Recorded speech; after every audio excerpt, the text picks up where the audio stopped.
The overall role of a neuropsychologist varies depending on the stage of recovery and also with the individual needs of each person. A neuropsychologist can be involved in assessing the survivor's abilities in cognition and also psychological status after surviving a stroke. Neuropsychologists are also involved in providing psychological support to meet the adjustment needs of each survivor. And also, as a neuropsychologist, you are involved after the initial stages in helping families and survivors in identifying compensatory strategies to make their lives more comfortable considering the individual changes they have experienced. Anytime anybody experiences a change in their either physical or cognitive abilities, they are faced with this uncertainty of what the future holds. And being with that uncertainty involving not only the physical ramification of any illness, particularly stroke that can be very debilitating, each person responds to that differently, but generally there is a period of intense frustration, especially if you're not able to move different parts of your body, or if you are not oriented and cannot think or speak. Most people that I have worked with go through a period of sadness, if not severe or minor depression.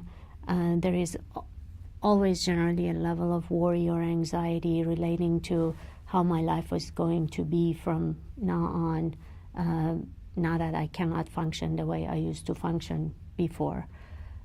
So anger, frustration, sadness, depression, worry, anxiety are common psychological symptoms of stroke, and those are also very expected and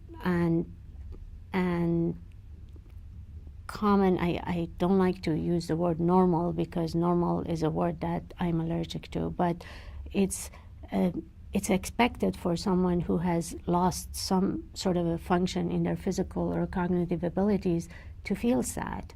And I work with people to tell them that these feelings are expected and they are here and they don't make you any less. It's just that we need to find a way to work through them safely.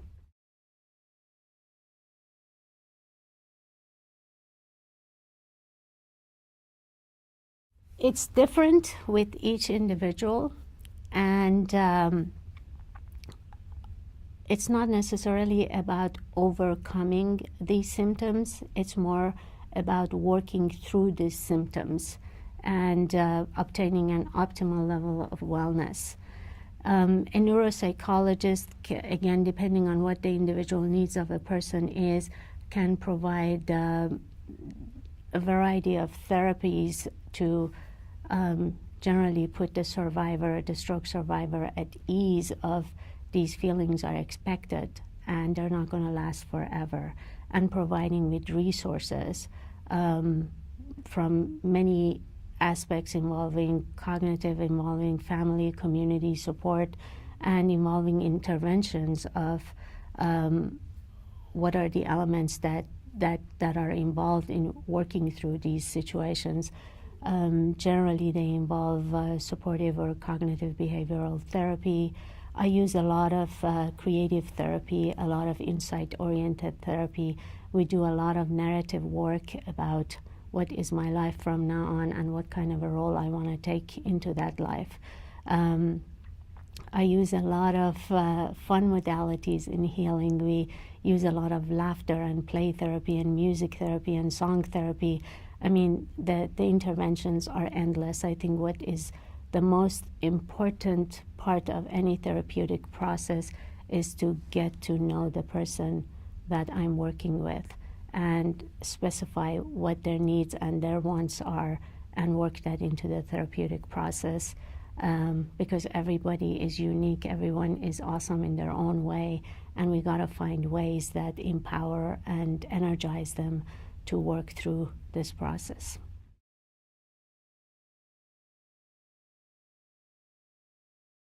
Psychological impacts can have also physiological impacts. So if those psychological impacts are not addressed, they can put someone at risk of future physical symptoms.